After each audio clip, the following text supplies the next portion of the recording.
All right, so today we're continuing our discussion of was the Paris Peace Settlement fair? Remember, we already started talking about this in class. We're going to lay out the whole foundations of it. Wilson's 14 points, the Congress of Vienna, and what Germany's expectations were going into this. So the first question is, how was Germany treated in the Treaty of Versailles? Now, remember I said at the Congress of Vienna, France was invited and was one of the negotiators, and they were able to get their input into the discussion. Well, for this one, the Central Powers, which would be, Austria, Germany, and the Ottoman Empire, they were not invited to the peace talks. And Russia was not invited to the peace talks. Now remember, Russia pulls out of the war in 1917 when the Russian Revolution occurs. The Bolsheviks decided to pull Russia out of the war. But still, they fought for a large portion of the war. They lost one of the largest amount of people. They had the highest rates of casualties, and they were not invited at all to this discussion. It basically was France, Britain, and the United States that was considered the big three, and they made all of the decisions. Italy was there, but Italy was not really given any input. In addition, France was really fearful of an aggressive Germany because now they had been invaded by the Germans in 1871 and again in 1914, and the French really wanted to make sure that the Germans were not in a position where they could possibly invade France yet again. So France really pretty much wanted revenge. And Britain wanted Germany to pay for the war. That was kind of their points of view as they were coming in. Remember, Wilson came in with the 14 points and this vision of a peace without victors and self-determination for the colonists. But in the end, what we got was the Treaty of Versailles. So what we have here is these are the provisions of the Treaty of Versailles. So Germany and Austria had to take full responsibility for the cause of the war. This was called the War Guilt Clause. So even though this war ended as an armistice, everyone kind of just agreed to stop fighting, Germany and Austria had to take full responsibility for this. In addition, Germany had to pay reparations for all of the damage the Allied governments and their people were subjected to. Basically, anything that had to be, I'm sorry that I'm not getting this out straight. The Germans had to pay for all of the damage. The Germans had to pay for the soldiers' salaries, for the soldiers' pensions, for money to widows who lost their loved ones, everything. So these reparations were really, really quite steep. Sorry. These reparations were really quite steep. Would have resulted today in billions upon billions of dollars. I believe if the reparations are eventually going to be canceled out as a result of the Great Depression. Had Germany not had the reparations not been canceled out, Germany would have just recently finished paying off the reparations. These reparations were really detrimental to Germany's economy, and we'll see when we talk about the Great Depression. The army in Germany had to be lowered to 100,000. They had to reduce their navy. They had to eliminate their air force. They lost land to France, Alsace and Lorraine. They lost land to Poland. Most of what was Prussia, and Prussia was the area that united Germany, most of that went to Poland. The Rhineland was demilitarized. The Rhineland is the area around the Rhine River, which is basically the French-German border. And so Germany was not allowed to have any types of troops or military personnel in the Rhineland. That area is referred to as the DMZ, or the demilitarized zone. And then finally, Germany and Austria are never to be allowed to be politically united. Now, if we look at this, even though I know we haven't started talking about World War II yet, but if we look at this list of the Treaty of Versailles, to me, and this is completely just my own opinion, I have no basis that this is historical fact, but I feel like Hitler, I imagine, had this Treaty of Versailles taped to his mirror, and every morning he looked at this and was like, this is what makes me so angry, because basically he did every single thing on this list that he wasn't allowed to do. He brings back the army, he brings back the air force, he invades France, he invades Poland, he puts troops back into the Rhineland, he politically unites Germany and Austria. It's like this becomes his checklist of how to start World War II. And he uses the anger that the German people felt over the Treaty of Versailles to his advantage to be able to gain power in Germany. So that's why this is very important to understand for the setup of understanding why World War II actually begins. So the next question is, how did the other peace treaties affect the boundaries of Europe? Because I want you to take note that the Treaty of Versailles is one treaty as part of the Paris Peace Settlement. So what happened to the boundaries of Europe? We know also just from reading the 14 points that Austria-Hungary and the Ottoman Empire is going to be broken up. So these empires are no longer going to exist anymore. And Austria loses a lot of land. Hungary was reduced to 1/3 of its pre-war size. Its population was reduced from 28 million to 8 million. So major shrinkage of land. Now I want you to look at this map and study this map and concentrate on what the map and the boundaries of Europe look like. Because I'm going to put up a map that shows us what Europe looks like in 1924. And I want you to take note of the different countries. So this is what it was before the war. This is what it was after the war. It looks very, very different. I'll go back. This is what it looked like before the war. Notice we have a very large Germany. We have a very large Austro-Hungarian Empire. We have, it's labeled here as Turkey, but we have the Ottoman Empire. We have a large Russia. Now, if we look at here, it's very, very different. And there's some key things I want to point out to you. First off, Russia is now called the Soviet Union, but Finland wasn't in the previous map, so Russia loses Finland. Russia loses Estonia, Latvia, and Lithuania, which are the Baltic states. All of those were parts of Russia.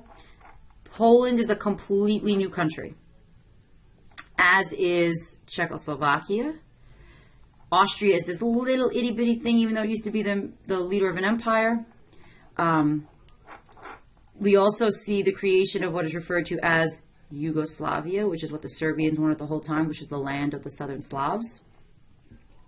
If we also take note of Germany, Germany is much smaller. So Germany encompassed a lot more land, and I'll erase this. I'll erase stuff on here just so if I can. Yeah. I'll erase all this stuff just so you can kind of see again Germany. So if we look at Germany, it lost a lot of land that went to Poland. So most of this land, roughly over here, was originally part of Germany. Now this here is still Germany, but there's this thing called the Danzig corridor in between. So you have Germany here, Poland here, Germany here. And what that was done for, and I'll erase it on the slide again so you can see it, what that was done for was to give Poland an access to the sea. So this gives Poland access to the sea, but this separates this part of Germany from the rest of Germany. That was also going to be a major bone of contention for the Germans. And now let's also take note of the Middle East. So Syria, Iraq, Transjordan, these are all countries that were not there previously. Also, Armenia is a new country as a result of the Armenian genocide. So we see a much different map of Europe. Now, the issue with this map, though, as the issue is anytime the Europeans get involved in drawing borders, I think we've seen by now the Europeans are really god-awful at it.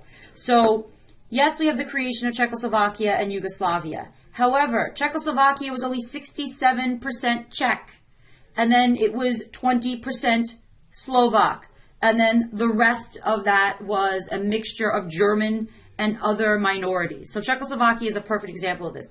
Every Eastern European country had minority groups, so they didn't get the lines right anywhere.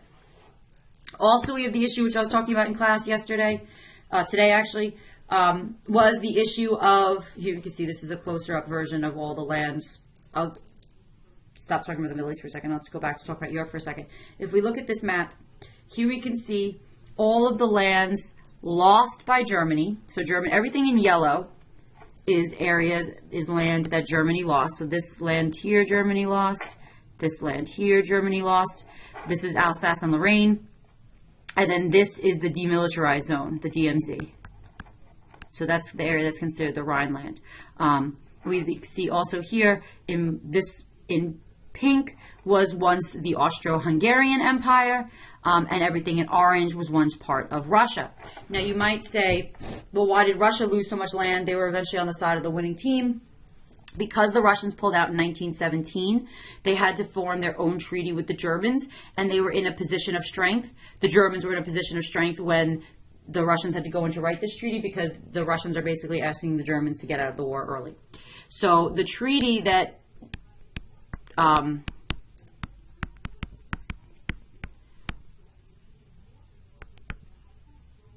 this is the treaty. I think I might have spelled it wrong.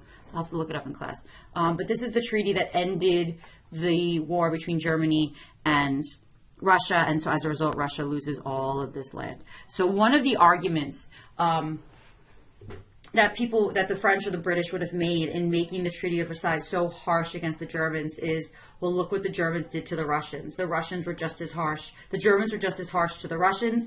Had the Germans won, the Germans would have been just as harsh to the French and the British, is the argument. Now, if we turn our attention to the Middle East, we can see here, this is the new countries of the Middle East, but the issue is that the Arabs were promised the states. Everything in yellow is independent. So Saudi Arabia was independent, Iran, Egypt, Turkey, these are independent nations. Everything that is in red is under the British domain.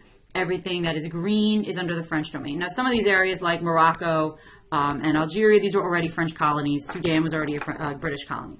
But if we look at the Middle East, we have what's referred to as mandates. So Iraq is a British mandate, Syria is a French mandate, Lebanon is a French mandate, Palestine, Transjordan, all of these areas, Aden, are all considered to be British mandates. In theory, the British did give them their independence, but they're just teaching them how to govern.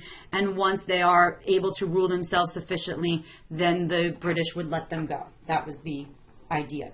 But the Arab nations did not see it that way. They saw it as them still being colonized, and they were really, really quite angry by all of this. So now the final question is, why was the League of Nations doomed to fail? So the League of Nations was like the one thing that Wilson was able to get into the Treaty of Versailles. But the League of Nations had a lot of problems. First problem the League of Nations had is that the U.S. decides never to join. So the U.S., because each country that signed the Treaty of Versailles had to become a member of the League of Nations, the U.S., we had to actually negotiate our own peace treaty with the Germans because our Congress refused to ratify the Treaty of Versailles because we did not want to have to join the League of Nations, even though our president came up with it, because they feared that it would be a loss of sovereignty for the U.S. In addition, Germany, Japan, and Italy leave the League of Nations during various points leading up to World War II. So the main aggressors in Europe at this point, who you'd want to be negotiating with in the League of Nations, they leave the League. And the Soviet Union is pushed out of the League of Nations. So you have all these major world powers that are not part of this organization. And this organization really did not have a lot of strength. So here we see this cartoon. This is what you would hope the League of Nations was going to be able to do, able to muzzle the dog of war. But that's really not what happens. And Wilson, is trying to kind of create this, peace in our time, or not peace in our time, the war to end all wars, and this to be this everlasting peace, and everyone has their own agenda and is saying that they're for peace, but in the end really aren't. And here you can see the idea that Wilson was very idealistic. Another thing that also happened with Wilson in regards to the League of Nations is Woodrow Wilson was a very popular man. Remember, I said when he comes to Europe to negotiate, he was well received by everybody. The issue is he suffers a very serious stroke towards the end of, around the time when he should have been kind of courting the senators and trying to get them on board with the League of Nations. He's sick, he's invalid, he eventually dies, and so he really wasn't there to be able to push for the signing of the League of Nations, the signing of the Treaty of Versailles, and then the League of Nations. So the U.S. not being a part of it really kind of weakens the League of Nations, especially since we were the ones who came up with it. So the summary question, in your opinion, is, do you agree with the peace settlement? Do you think what the deal that Germany got in the face of what World War I was, do you think this was fair, or do you think this was not fair? So I want you to think about that. And we'll talk about this in class some more.